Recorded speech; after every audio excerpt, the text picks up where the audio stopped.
दंडप्रणाम मंडळी, स्वागत आहे आपलं महान यूट्यूब चॅनलच्या या परिवारामध्ये. नवरात्र महोत्सव इंग्रजी वर्ष 2024 या वर्षातील नवरात्र महोत्सव सर्वत्रच अतिशय आनंदाने उत्साहाने साजरा होत आहे. या नवरात्र उत्सवाच्या निमित्ताने दरवर्षी आपण घेत असलेला उपक्रम लीळा चिंतनाचा, दररोज आपण सकाळी एक फोटो अपलोड करतो आणि त्या फोटोच्या संदर्भाने आपल्याला काही लीळा आठवतात का, त्या आपण लीळा कमेंट करतात आणि त्यातून जी काही एखादी सुंदर लीळा असेल ती लीळा आपण दररोज संध्याकाळी श्रवण करत असतो. मागे 2 वर्ष या उपक्रमाला खंड पडला, त्यासाठी आपणा सर्वांची माफी मागतो.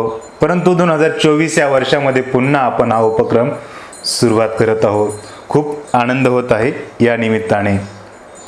बंधूंनो, आपण आज सकाळी फोटो अपलोड केला होता, जो की आपण आपल्या स्क्रीनवरती बघत आहात. भगवान श्रीकृष्णजी उभा आहेत, आपली बासरी वाजवत आहेत, सुंदर अशी, छान अशी, मधुर अशी, अमृत अशी, आणि बाजूला असलेला तो गायींचा कळप आमच्या श्रीकृष्णरायांना बघत आहे. तिसरी मूर्ती न्याहाळत आहे, तो बासरीचा मधुर आवाज श्रवण करत आहे. असा सुंदर असा फोटो आहे. यावरून श्रीकृष्णांच्या आगाध अशा लीळा तर खूप साऱ्या आहेत. भगवान श्रीकृष्णाने त्यांच्या त्या बालवयामध्ये असेल खूप साऱ्या अशा लीळा केलेल्या आहेत. खूप साऱ्या जीवांना वेध लावलेला आहे. परंतु अशीच एक सुंदर अशी लीळा आमच्या सर्वज्ञ श्री चक्रधर स्वामींच्या या परिभ्रमणाच्या काळातही घडली. मराठीचा आद्य गद्य ग्रंथ ज्याला म्हणता येईल असा श्रीमद लीळाचरित्र या पावन पवित्र ग्रंथामध्ये ही लीळा आलेली आहे आणि तीच लीळा आपण श्रवण करणार आहोत. ती म्हणजे नांदेडच्या परिसरातील द्विज गोरक्षण या स्थानाची. बंधूंनो, तर चला अधिक वेळ न घेता सुरुवात करूया आजच्या या सुंदर अशा लीळेला.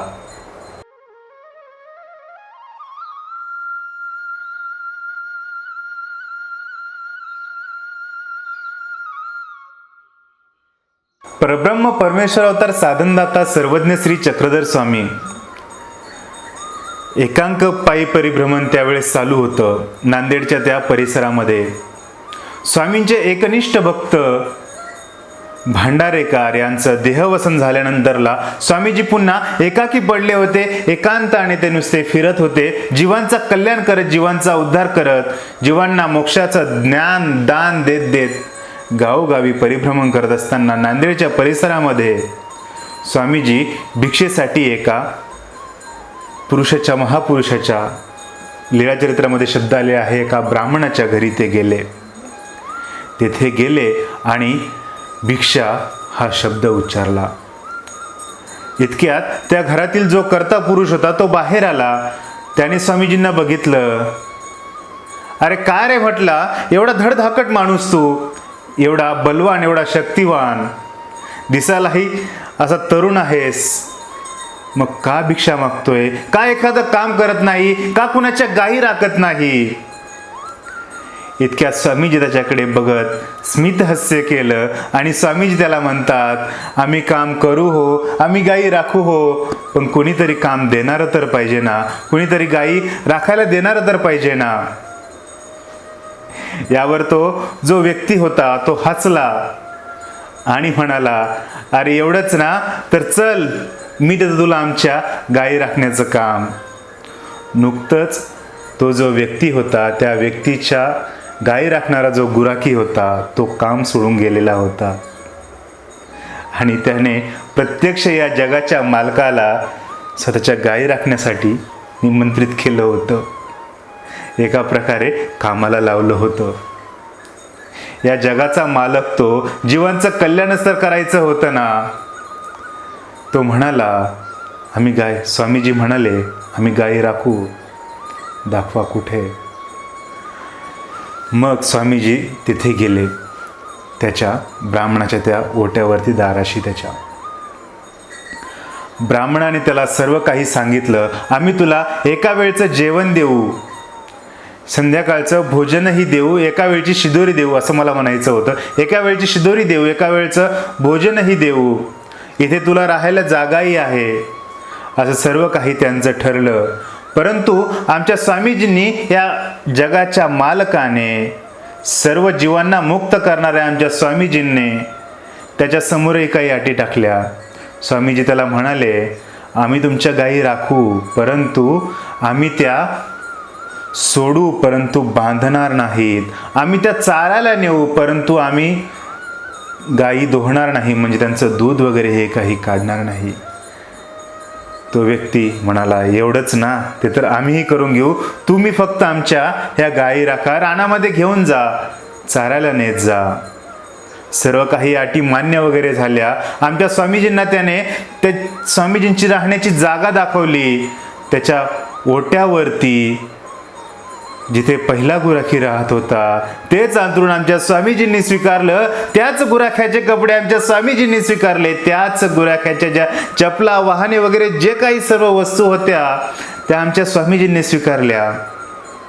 जगाचा मालक तो विचार करायला जर गेलं तर राजकुमार ग्रहामध्ये राहिलेला, परंतु जीवांच्या कल्याणासाठी त्याने हे सुद्धा कार्य स्वीकारलेलं होतं. रात्रीची वेळ कशी बशी निघून गेली. सकाळ झाली. सकाळचा चहा नाश्ता वगैरे जे काही असेल त्यावेळेचं ते काही झालं असेल आमच्या स्वामीजींचं. स्वामीजींनी त्या गायी सोडल्या. त्या गायींचा जो मालक होता तो स्वामीजींच्या सोबत आला. रान त्याने स्वामीजींना दाखवून दिलं. स्वामीजींना आज्ञा करू लागला, गायी एवढ्याच जागेमध्ये चरवा, कुणाच्या शेतामध्ये जाऊ देऊ नका, वगैरे वगैरे ज्या काही सावधानतेच्या गोष्टी होत्या त्या सर्व काही तो स्वामीजींना सांगू लागला. स्वामीजी ऐकत होते, पुढे चालत होते. स्वामीजी चालतायत, तो गायींचा मालक चालतोय, त्यांच्या मागे मागे त्या गायी चालतायत. त्याने सर्व काही रान दाखवून दिलं त्या गायीच्या मालकाने आणि तो परता होऊन गेला. पुढे स्वामीजी गेले, त्या रानामध्ये गेले, एका खडकावरती बसले. स्वामीजींना बघून त्या ज्या गायी होत्या सोबतच्या त्या सुद्धा त्यांच्या चहूबाजूने बसून राहिल्या. स्वामीजी शांत चित्तने डोळे बंद करून बसलेले आहेत. चिंतन मनन करत आहेत त्या जीवांचं. आणि त्या गायी ज्या आहेत त्या फक्त आमच्या स्वामीजींचं ते जे रूप आहे ते न्याहाळत आहे. का कुणास ठाऊक, कुण्या जन्माचं त्यांचं ते भाग्य असेल त्या जीवांचं प्रत्यक्ष या जगाच्या मालकाची, आमच्या स्वामीजींची त्यांची भेट झाली आहे आणि प्रत्यक्ष त्या स्वामींच्या त्या श्रीमूर्तीला न्याहाळत आहेत, त्या रूपाला न्याहाळत आहेत. बघतायत गाय निवांत त्यांच्याकडे बघत आहेत. फक्त स्वामींचं ते स्वरूप असं तेजपुंज असं ते रूप न्याहाळत आहेत, स्वरूप न्याहाळत आहेत, श्रीमूर्ती ती न्याहाळत आहेत. बघता दिवस कडेला लागला. संध्याकाळची वेळ झाली. स्वामीजी पुढे गायींना घेऊन त्या घरी आले. येतायत. समोर स्वामीजी चालतायत, पाठीमागे त्या गायी चालतायत. असं करत स्वामीजी आले. त्या गायी ज्या गोठ्यामध्ये होत्या त्या सोडून दिल्या. पुन्हा आपल्या आसनावरती विराजमान झाले. संध्याकाळचं भोजन वगैरे काय जसं तिथे झाले असेल. परंतु यात एक आश्चर्याची गोष्ट घडली. दररोजप्रमाणे ज्या गायी दूध वगैरे द्यायच्या ना, त्याच्या आज न जाणे कितीतरी दुप्पट असा शब्द चरित्रामध्ये आलेला आहे. दुप्पट दूध त्या गायीने दिलेलं होतं. तो जो मालक आहे गायींचा तो दूध काढत होता. काढता त्याचे हात दुखले, हाताला बेंडकुळ्या आल्या, परंतु त्या गायींचं दूध देणं काही थांबलं नव्हतं. दोघेही नवरा बायको जे होते, पती पत्नी जे होते, ते आश्चर्याने चकित झाले. अरे, आज असं काय घडलं? आज कोणत्या अशा रानात गायी गेल्या होत्या जे की गायीने दूध इतकं आज दुप्पट दिलेलं आहे, इतकं एवढ्या मोठ्या प्रमाणात दिलं आहे. आश्चर्यचकित झाले, इग्नोर केलं त्या गोष्टीला. पुन्हा दुसऱ्या दिवशी सकाळ झाली. पुन्हा स्वामीजी त्या गायी घेऊन त्या रानामध्ये गेले. पुन्हा स्वामीजी त्या खडकावरती बसले. संपूर्ण गायींचा जो कळप होता तो पुन्हा स्वामींच्या चहूबाजूने बसला. स्वामीजींची ती श्रीमूर्ती पुन्हा न्याहाळू लागला. प्रत्यक्ष भगवान श्रीकृष्ण आमच्या समोर आज बसलेत की काय, आणि त्यांची श्रीमूर्ती आम्ही न्याहाळतोय की काय, असे त्या गायी स्वामीजींकडे त्या श्रीमूर्तीकडे बघत होत्या, आनंद घेत होत्या. असंच चालू राहिलं जवळपास 2 ते 3 दिवस. संध्याकाळची वेळ झाली, पुन्हा गाईंचं दूध दुप्पट वगैरे वगैरे हा सगळा काही प्रकार. परंतु इतक्यात जे काही इतर गायींचे जे गुराखी होते त्यांनी हा सर्व काही प्रकार बघितला. अरे असा कसा गुराखी यांनी ठेवलाय, जो की नुसता बसून राहतो, गायी चहूबाजूने बसलेल्या असतात, असा कसा गुराखी म्हटला हा. ही सर्व जी काही हकीकत होती त्या गुराख्यांनी त्या गायींच्या मालकाला सांगितली. त्या गायींचा मालक आश्चर्यचकित झाला. अरे असं कसं होऊ शकतंय, गायी तर दररोजपेक्षा दुप्पट तिप्पट दूध देत आहेत आणि तुम्ही असं काय सांगताय की ते गायी चारत नाहीत वगैरे वगैरे. चला म्हटलं आता शहानिशाच करायची. 2 ते 3 दिवस झाले होते, हा सर्व काही प्रकार घडत होता. तिसऱ्या का चौथ्या दिवशी तो ब्राह्मण गेला, तो गायींचा मालक गेला गेला गेला आणि बघितलं त्याने, एका चोरून झाडावरती लपून बघितलं. प्रत्यक्ष स्वामीजी त्या खडकावरती बसलेले होते आणि त्या गायी स्वामींकडे बघून श्रीमूर्ती न्याहाळत होत्या, रवंथ करत होत्या. त्या गायींच्या मालकाला चूक लक्षात आली. अरे आपण कुणाला असं हे काम दिलं, अरे आपण किती पापी आहोत. प्रत्यक्ष देवाला, प्रत्यक्ष भगवंताला आपण कामाला लावलंय. अरे कुठलं हे पाप आणि कसंही फेडू मी आता. दुःख करायला लागला, धावत धावत पळत गेला त्याच्या पत्नीजवळ गेला. अरे काय म्हटले, आपण किती अभागी आहोत, आपण किती दुर्दैवी आहोत. प्रत्यक्ष ईश्वर आपल्या घरी आलाय, परंतु आपण त्यांना ओळखलेलं नाही. बघ म्हटले, प्रत्यक्ष देवाला आपण कामाला लावलंय. आता आपण एक काम करू, संध्याकाळी जेव्हा ते घरी येतील, गायी ठेवून जातील ना, तेव्हा तू त्यांचा एक श्रीचरण धर, मी एक श्रीचरण धरण. आपण ईश्वराला माफी मागू, आपण भगवंताला माफी मागू आणि कदाचित आपल्याला भगवंत माफही करेल. स्वामीजी आले, संध्याकाळची वेळ झाली, परंतु त्या ज्या गायी होत्या त्या दारातूनच सोडून दिल्या. त्या ज्या गुराख्याचे जे कपडे होते तेही तिथे सोडून दिले.